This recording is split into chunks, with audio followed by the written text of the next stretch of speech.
তিনি একটা যুদ্ধের ঘোষণা দিয়েছেন।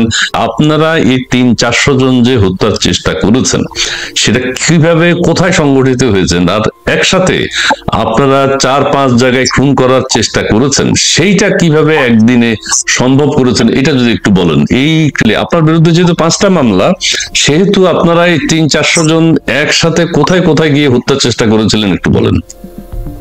আমরা আসলে সবাই অনলাইনে চেষ্টা করছি, অনলাইন থেকে যে আপনি কিন্তু অনলাইনে বলছে যে কার্টুন খেলা যায়, অনলাইনে কার্টুন খেলা যায়, কার্টুন তো অনেক গোলাগুলি করতে পারে, তো আমরা সবাই অনলাইনে। এছাড়াও তো আমি 400 জনের একসাথে, তো একজন ব্যক্তিকে হত্যা করতে গেলে তো আমরা 400 জনই তো ট্রাফিক জ্যাম করে ফেলবো, এক জায়গায় যেতে হবে।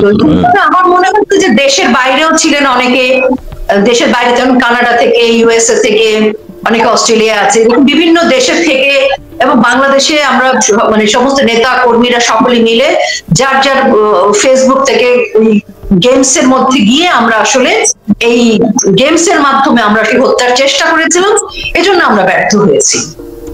কিন্তু এখানে একটা কথা আছে, কথা হচ্ছে যে এই গেমসের মধ্যে মানে পুরো জিনিসটাই তো খেলা খেলা তামাশা হয়ে গেছে। কিন্তু দুঃখজনক বিষয় হচ্ছে কি, জিনিসটা যেহেতু আমরা এখন মজা করে বলছি, কিন্তু এর একটা খারাপ দিক আছে।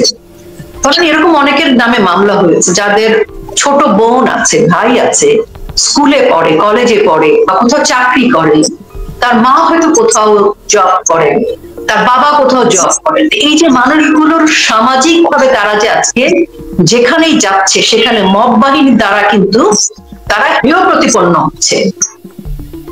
আপনি হত্যা চেষ্টা মামলা দিয়ে আমাকে থামালেন, কিন্তু আমার ভাই বোন আত্মীয় স্বজন তো আছে। এরকম আমাদের অনেক শিল্পীর কিন্তু ব্যক্তিগত জীবন আছে, সামাজিক জীবন আছে। এই পারিবারিক, সামাজিক, ব্যক্তিগত জীবনটা কিন্তু হুমকির মুখে পড়ে গেছে। আমাদের শিল্পীরা কোথাও যেতে পারছে না।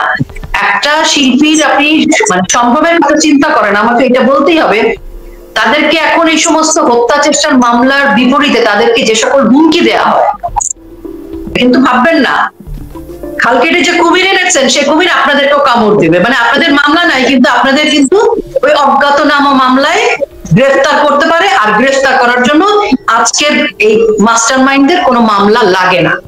মন চাবে আপনাকে মব পাঠিয়ে দেওয়া হবে, হামলা করা হবে, হামলার পর আপনি যখন ব্যথা পাবেন আপনাকে হাসপাতালে নেওয়া হবে না, আপনি ভিকটিম, আপনাকে আবার মারা হবে, মেরে আপনাকে অ্যারেস্ট করা হবে, অ্যারেস্ট করে আপনাকে রিমান্ডে নেওয়া হবে। কিন্তু যে আপনাকে মারতে আসবে তাকে কিন্তু সসম্মানে খোদা হাফেজ করে দেওয়া হচ্ছে। তো কাজী আজকের যে পরিস্থিতি, সেখানে আমার কাছে মনে হচ্ছে যে হামলা মামলা এই সবকিছুই হচ্ছে প্রতিবাদ, প্রতিরোধের কণ্ঠটাকে রোধ করবার জন্য আমাদের কণ্ঠ রোধ করা যাবে। একটা কথা বলতে চাই, এনসিপির বিষয়ে বলতে চাই যে যখনই দেশের সংকট আসে বা অন্যদিকে দৃষ্টি আসে, যেমন ধরেন করিডোর, দেশটা প্রক্সি ওয়ারের প্ল্যাটফর্মে পরিণত হচ্ছে, অর্থাৎ বাংলাদেশটার ভূখণ্ড খণ্ড বিখণ্ড হয়ে যাচ্ছে, বাংলাদেশকে বিকিয়ে দিচ্ছে। আজকে বাংলাদেশ যদি প্রক্সি ওয়ারের প্ল্যাটফর্ম হয় তাহলে ক্ষতি কার হবে? বাংলাদেশের মানুষের। বাংলাদেশের উন্নয়ন তো ইতিমধ্যেই শেষ হয়ে গেছে, উন্নয়ন নিয়ে তো আর স্বপ্নের কিছু নেই, পুরো বাংলাদেশ ধ্বংস। আর এই যে বাংলাদেশের মানে ভূখণ্ডটা আছে এখন সেটাও চলে যাচ্ছে। আওয়ামী লীগকে সমর্থন করবার জন্য বা আওয়ামী লীগের হওয়ার জন্য আজকে মিথ্যা প্রহসনের মামলাটা দেয়া হয়েছে। তো এই যে ভাবে মানুষকে হেয় প্রতিপন্ন করা পারিবারিক ভাবে, এখন যে যাদের নামে মামলা হয়েছে এদের পরিবারের কেউ যদি কোথাও আক্রান্ত হয়, কেউ যদি কোথাও অসম্মানিত হয়, কাউকে যদি তুলে নিয়ে যায়, এসব কথা কিন্তু হুমকি আসতেছে। তো আমার কাছে এই দায়ভার তখন কে নিল? জি জি, ওকে। ইয়াং বেঙ্গল প্রিয় দর্শক, আপনারা যারা যুক্ত হয়েছেন আপনারা প্লিজ লাইভটি একটু শেয়ার করে দেবেন, এবং দেশ বিদেশ থেকে অনেকেই আমাদের সাথে যুক্ত হয়েছেন। রুমি, আমার একটা প্রশ্ন, দেশের মানুষ আর কতদিন চুপ থাকবে? ধন্যবাদ আপনাকে, আমাদের সাথে অনেকেই যুক্ত হয়েছেন, প্রশ্ন করছেন, মতামত জানাচ্ছেন, সেটি আমরা একটু কয়েকজন একটু পড়ে শোনাই। রুমিকে ধন্যবাদ। মুন্না, রুমি আপু এবার গেলে, হ্যাঁ নেক্সট হচ্ছে ইয়াং বেঙ্গল, তিনি বলছেন এইসব আর ভালো লাগছে না, রাজপথ দখল কবে হবে? পিঠ দেয়ালে থেকে গেছে। ধন্যবাদ ইয়াং বেঙ্গল আপনাকে। স্পেয়ার লাইফ ইউনুস যা করলো তার উত্তর তার সাঙ্গপাঙ্গ সহ তাকেই দিতে হবে। ধন্যবাদ আপনাকে স্পেয়ার লাইফ। আকরাম হোসাইন, বর্তমান পরিস্থিতিতে বাংলাদেশের পরিচিতি এত খারাপ, সাধারণ মানুষ একটি নিরাপদ বোধ করছে না। জি ধন্যবাদ আপনাকে। এরপরে রয়েছেন আরো আছেন ডক্টরস ডেইলি, যাদের গুম করেছে মাতা হাসিনা ওদের বাবা ও ভাই বোন ছিল না। ধন্যবাদ আপনাকে। যাদের গুম করেছে মাতা হাসিনা ওদের বাবা ভাই বোন ছিল না, আচ্ছা বুঝি নেই, বিগত সরকারের কথা মনে বলা হচ্ছে। অল্প কথা একটু বলি, এটা একটা প্রোপাগান্ডা যে বঙ্গবন্ধু কন্যার সময় গুম হয়েছে এই যে কথাগুলো বলছে, এই কথাগুলো 9 মাসে কেন এখনকার যারা আছেন প্রমাণ করতে পারলেন না? কেন প্রমাণ করছেন? এখন তো তারাই আছেন সব জায়গায়। এই মিথ্যা প্রোপাগান্ডাটা ছড়ানো হয়েছে এবং এটা কিছু ওনাদের সমর্থক আছে তোতা পাখির মতো একই কথা বারবার বলছেন। আয়নাঘর গুম করা, যাদেরকে গুম করা হয়েছে, যাদের সেই আয়নাঘরের নাটক আমরা দেখেছি, তো আজকে সেগুলোর প্রমাণ কেন সামনে আনতে পারছে না? আজকে কেন সাগর রুনির বিচার করতে পারছে না? আজকে কোনো কিছু তারা বের করছে না। আমরা তো নেই। ডিজিটাল নিরাপত্তা আইন কি বাতিল হয়েছে? ডিজিটাল সিকিউরিটি অ্যাক্ট, ওটা কি? এটা বাতিল হয়নি, অন্য কিছু হয়েছে, অন্য নামে হয়েছে। এখন তো ঠিক আছে, আইন থাকবে না। উপদেষ্টা যদি বলে চুপ, তাহলে চুপ। উপদেষ্টা কলকাঠি নাড়বেন, চ্যানেল বন্ধ হয়ে যাবে, নিউজ বন্ধ হয়ে যাবে। আমরা তো দেখলাম দীপ্ত টিভির কথা, আমরা তো 3 জন সাংবাদিককে দেখলাম চাকরি চলে যেতে, কারণ মোস্তাফা ফারুকীকে তিনি একটা যৌক্তিক প্রশ্ন করেছিলেন, সেই যৌক্তিক প্রশ্ন করার কারণে তাদের চাকরি চলে গেল। এবং সেই চাকরি চলে যাওয়ার জন্য মোস্তফা সরোয়ার ফারুকীর যারা সাঙ্গপাঙ্গ তারাও ফেসবুকে থ্রেড করেছে যে যদি চ্যানেলের ব্যবস্থা নেওয়া না হয়, 3 জন সাংবাদিককে চিহ্নিত করা হলো, চাকরিচ্যুত করা না হয়, তাহলে ওই চ্যানেলের দিকে তারা মার্চ করে সম্মিলিতভাবে যাবে, মানে ওই চ্যানেল ঘেরাও করবে। এটা খুব আপা একটা কথা বলে রাখি, আমি তানভীর হায়দার কাছে এখনই আসবো, সেটি হচ্ছে গণমাধ্যমের স্বাধীনতার সূচকে বাংলাদেশ 16 ধাপ কিন্তু এগিয়ে গেছে। তো কথা বলবেন, সাবধানে বলবেন। এটা হচ্ছে বিশ্ব সংবাদ মাধ্যমের স্বাধীনতার সূচকে বাংলাদেশ 16 ধাপ এগিয়ে গেছে। যাই হোক, প্রিয় দর্শক, আপনারা আপনাদের কথাগুলো বলছেন, আমরা সেটা সুমন সিএস তিনি বলছেন বাংলাদেশ কি বিক্রি হয়ে গেছে? হ্যাঁ, সেটি আমরা কথা বলবো। তানভীর হায়দার, আপনার কাছে আসি, আপনি কথাটা তুলেছেন। প্রথম কথা হচ্ছে রোকেয়া প্রাচী যে হত্যা চেষ্টার মামলার কথা বললেন, এই ব্যাপারে আপনার কোনো কথা আছে কিনা? দ্বিতীয়ত হইলো আপনি ওই যে কথাটা তুলছেন, আমাদের করিডোর খুব ইম্পর্টেন্ট বাংলাদেশের জন্য, সেই বিষয়ে আপনার মন্তব্য কি? করিডোর দেওয়াটা কি আমাদের জন্য ভালো? রাস্তাঘাট কেউ বলছেন যে এই করিডোর দিয়ে রাখাইনে আরো যত রোহিঙ্গা আছে তারা বাংলাদেশে গাড়িতে করে, এসি গাড়িতে করে আসবে, সেই সুযোগ তৈরি হচ্ছে। এবং এইটা নিয়ে একটা দ্বন্দ্ব তৈরি হয়েছে আমাদের নাইখাংছড়িতে। আরাকান আর্মিদেরকে দেখা যাচ্ছে, বলা হচ্ছে, আমরা সোশ্যাল মিডিয়ায় দেখতে পাচ্ছি। আসলে পার্বত্য চট্টগ্রাম কি আমাদের দখলে আছে কিনা, সেই বিষয়টি নিয়ে আপনার কোনো ভাবনা আছে কিনা একটু বলবেন। আমি সম্ভবত বিগত 5-6 মাস আগেই বলেছিলাম যে বাংলাদেশ, আমরা যারা সেন্ট মার্টিন নিয়ে কথা বলছি, মূলত সেন্ট মার্টিন হচ্ছে আমাদের টার্গেট না। বাংলাদেশের একটি বিশাল অঞ্চল নিয়ে তারা অ্যানাদার একটি গেম তারা খেলতে যাচ্ছে এবং তারা সেখানে খ্রিস্টান রাষ্ট্র করার যে পায়তারা করছে, এবং তারই ধরেন নীল নকশার বাস্তবায়ন হতে চলেছে হচ্ছে এই করিডোর। এবং প্রফেসর ইউনুস সাহেব, তিনি তো আসলে বাংলাদেশের নাগরিক না, যদিও তার জন্ম বাংলাদেশে, তো তিনি যে পারপাস সার্ভ করতে এসেছেন এবং তার যে সাঙ্গপাঙ্গরা যারা মিলে এই কাজটি সুনিপুণ হাতে করে চলেছেন দেশকে করিডোরের নাম দিয়ে।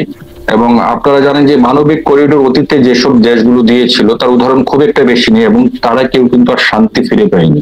এই করিডোর যারা দিয়েছে তারা সবাই আসলে নিজেরাই করিডোরের মধ্যে পড়ে গিয়েছে, যে করিডোর থেকে তারা এখনো বের হতে পারেনি। আর আমাদের এই মানবিক করিডোরের নাম করে বাংলাদেশকে প্রফেসর ইউনুস সাহেব যে কাজটি তিনি সুনিপুণ, এটা অলরেডি হয়ে গিয়েছে। এটা হচ্ছে যে গুতরেজ সাহেব যখন বাংলাদেশে এসেছিলেন, উনি ওই এজেন্ডাটা নিয়ে মূলত এসেছিলেন, কারণ এটা প্রকাশ পেয়েছে এতদিন পর আর কি। এবং তারা এই ইউনুস গংরা, তারা হচ্ছে যে মানে মানুষের নজরকে তারা অন্য খাতে মানে প্রবাহিত করার জন্য তারা নানা রকম ইস্যু তৈরি করে, এবং তারা কিন্তু পর্দার পিছন দিয়ে তারা তাদের কাজটা সুনিপুণ হাতে তারা করে চলেছে। এবং বিগত কয়েকদিনে তারা এই কাজটি তারা সুনিপুণভাবে করে চলেছে। এবং সবচেয়ে দুঃখজনক বিষয় হচ্ছে যাদের উপরে বাংলাদেশের স্বাধীনতা সার্বভৌমত্ব রক্ষার দায়িত্ব, বাংলাদেশ সেনাবাহিনী, তারাও কি বিভিন্ন শিল্পী, কলাকুশলী, মানবাধিকার কর্মী, সাংবাদিক, সুশীল, বুদ্ধিজীবীদের মতো তারাও ঘুমিয়ে পড়েছে না? তারা ইউনূস সাহেবের শান্তির নহরে ডুবে গিয়ে তারা বাংলাদেশে যে এই যে দেশের স্বাধীনতা সার্বভৌমত্ব আজকে হুমকির সম্মুখীন, যারা দেশের স্বাধীনতা সার্বভৌমত্ব রক্ষার জন্য ওত নেয়, যারা নিজের জীবন বাজি দিয়ে দেশকে রক্ষার জন্য, যারা আমাদের পরের টাকা মাসের পর মাস, বছরের পর বছর বেতন নিচ্ছেন, নিজেদের জীবিকা নির্বাহ করছেন, এই 18 কোটি মানুষের পরের টাকায় আপনাদের দায়বদ্ধতা কোথায় আজকে? আপনারা চুপ কেন?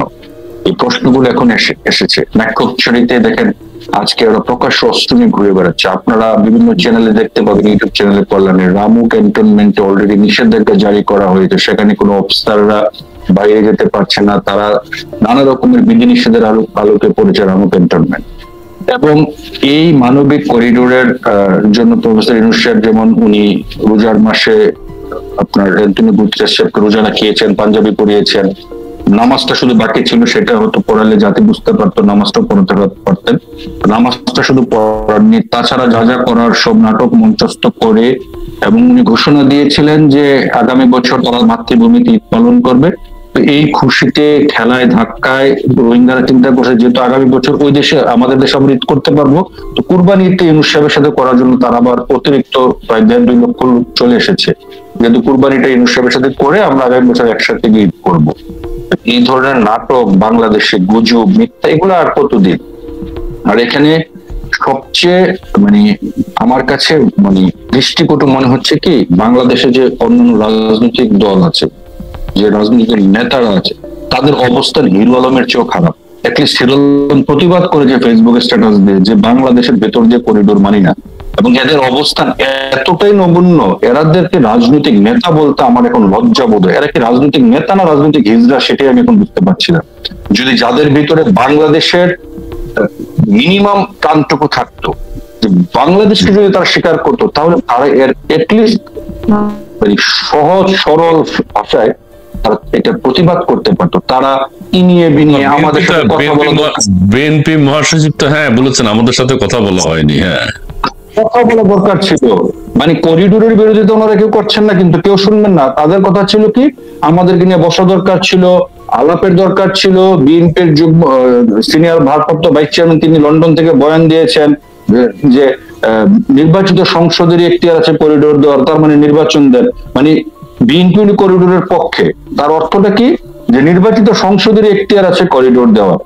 তার কি বিএনপির মতো রাজনৈতিক দল তারা শুধুমাত্র ক্ষমতায় যাওয়ার জন্য এবং এই কাজটুকু তারা সহ একটি অনৈতিক কাজকে তারা আজকে চুপ থেকে সমর্থন দিচ্ছে। আপনারা দেখেন এই যে সারা বাংলাদেশে যে মব তৈরি হচ্ছে, যে ধরনের আইনের যে ভয়াবহ অবনতি তৈরি হয়েছে, বিশেষ করে আদালত বর্ণনা, এগুলো কারা করছে? এগুলো সবগুলোতে প্রথম শীর্ষে আছে বিএনপি। বিএনপির লোকজন জড়িত। এই যে অভিনেতা সিদ্দিক সাহেবকে কারা ধরেছিল? জামাত ধরছিল, এনসিপি ধরছে বিএনপির লোকজন। এবং আরো যারা যারা আওয়ামী লীগের লোকজনকে যারা বিভিন্ন জায়গাতে মব তৈরি করছে, আওয়ামী লীগের ধ্বংস, বাড়িঘর লুটপাট করছে, নানা জায়গায় হামলা করছে, সবগুলাতে শীর্ষ হচ্ছে বিএনপি। বিএনপির লোকজন এগুলো কাজ করছে, কারণ এনসিপি বা তাদের ওই সমর্থনটুকু নেই রে ভাই। সব জায়গা থেকে আপনাকে মব তৈরি করবে, সব জায়গা থেকে, কারণ ওরা তো পারে শুধুমাত্র ওই যে ঢাকা ভার্সিটির রাজু ভাস্কর্য থেকে প্রফেসর ইউনূসের বাসভবন আর বাইতুল মোকাররমের চিপাটাই হচ্ছে ওদের বাংলাদেশের রাজনৈতিক ঠিকানা।